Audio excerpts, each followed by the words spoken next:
200 টাকার গস কাপড় কিনে দামি একটা পাকিস্তানি ডিজাইনের লুক কীভাবে করলাম সেটি শেয়ার করবো আজকে আপনাদের সাথে। হ্যালো এভরিওয়ান, আসসালামু আলাইকুম, সবাই কেমন আছেন?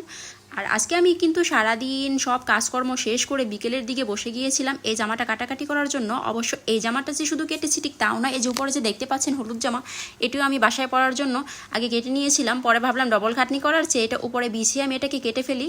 আর অবশেষে তাই করলাম। বডি কাটার পর শেষ করে হাতাটা কেটে নিয়ে তারপর আমি জামাটাতে বসলাম আগে লেসগুলো লাগিয়ে নেওয়ার জন্য, কারণ লেস দিয়ে আগে গলার ডিজাইন না করলে পরে একটু অসুবিধা হয়ে যাবে আমার বানাতে, যেহেতু আমি একেবারে নতুন শিখেছি আর অত কিছু খুব ভালোভাবে পারিও না। তারপরও চেষ্টা করেছি নিজের সর্বস্ব দিয়ে করার। আর এই যে দেখেন আমি গলার লেসগুলো দিয়ে সুন্দর একটা ডিজাইন বানিয়ে নিচ্ছিলাম। আর গলাগুলো লাগানোর পর শেষ করে আমি নিচে যে জামার লেস বসানোর কাজ সেটাই করতেছিলাম। আর এই যে মোটা লেসটা আগে বসাই নিব, আর তারপরে হচ্ছে চিকন যে পাইপের মতো নতুন যে লেসগুলো বের হয়েছে ঠিক সেটাই আমি লাগাবো। আসলে লেসগুলো দোকানে যে আমার এত বেশি পছন্দ